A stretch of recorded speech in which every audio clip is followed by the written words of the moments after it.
Welcome everyone to Gamer Meld. Today we have the final specs for Nvidia's RTX 3080 Ti, Ryzen 8000, Nvidia's about to make gamers mad, AMD's making the first MCM GPU, and release date, performance, and more on Ryzen 6000 CPUs.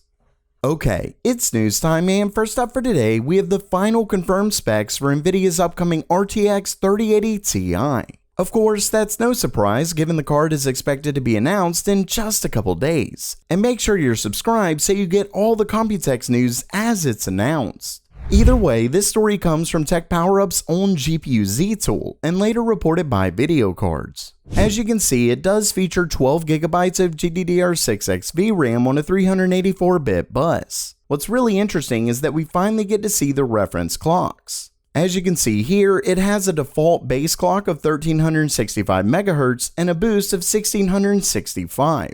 Video Cards was also able to confirm that it comes with a TDP of 350 watts, which is the same as the 3090. All in all, it's about what we've been seeing from leaks, but at least we know this should be the final version. And hopefully Nvidia waited this long so they would actually have stock when it goes on sale.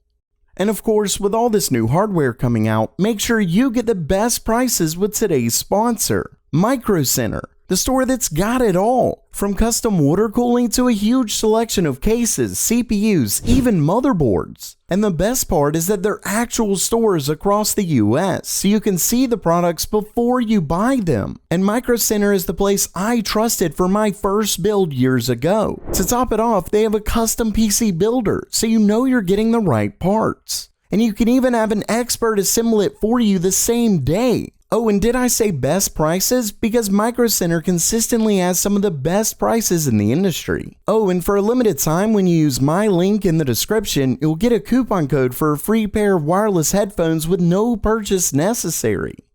Next up, we have a really quick story originally posted by a user on Weibo, which was essentially confirmed the day before by leaker Vegeta and later by Executable Fix. As you can see, it's of the upcoming Ryzen 8000 CPUs. Now, I know a lot of you don't get why I discuss something so far in the future, but it's a really interesting story and has been confirmed by multiple known leakers. Plus, we already know about StrixPoint, which would be AMD's Ryzen 8000 APUs. The new codename would be for their Ryzen 8000 desktop parts, which likely have the same specs. Regardless, it confirms 3nm support as well as potentially big little cores. All in all, it looks like AMD is planning to continue their performance gains for years to come. Next up, we have one of the first benchmarks of Nvidia's upcoming 3080 Ti, and it looks like Nvidia could have screwed over gamers even more than we originally thought. As you can see, the benchmark was done on Geekbench 5, and it got a CUDA score of 238,603.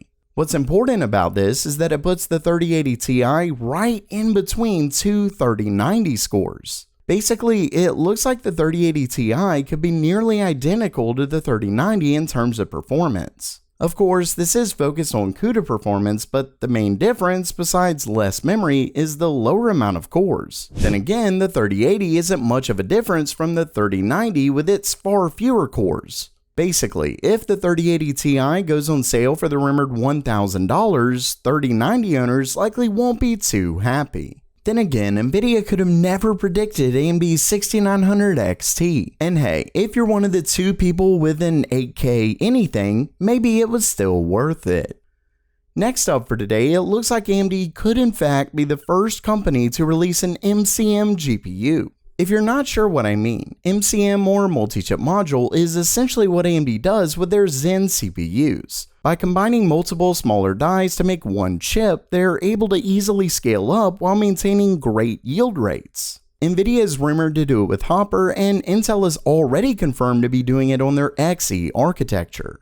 Well, during JP Morgan's 49th annual conference, AMD's CEO Lisa Su stated that they will, quote, be launching the next generation of that architecture actually later this year.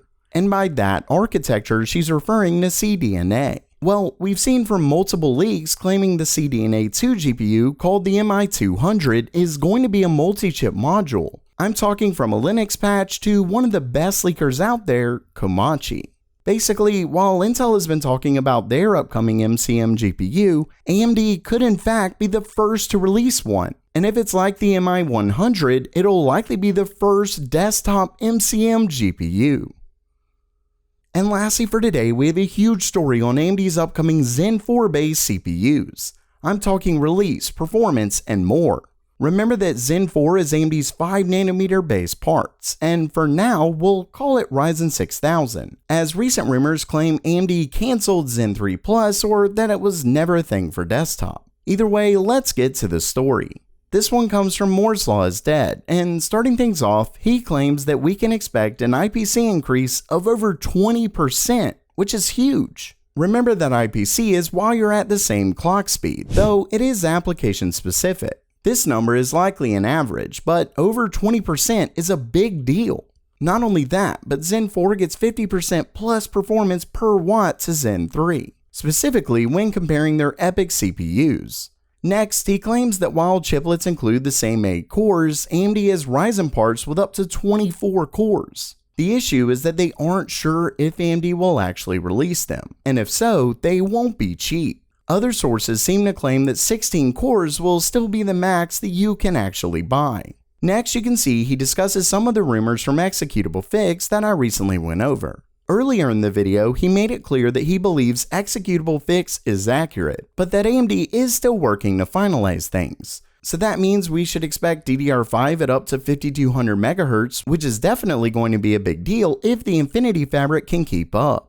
Then we're looking at PCI Express 4.0, though he isn't ruling out 5.0 as of yet. Next is a really big one. It looks like some models of Ryzen 6000 will actually include integrated graphics. Of course, as gamers, we typically use discrete cards, but given the GPU market lately, it's not a bad thing to have.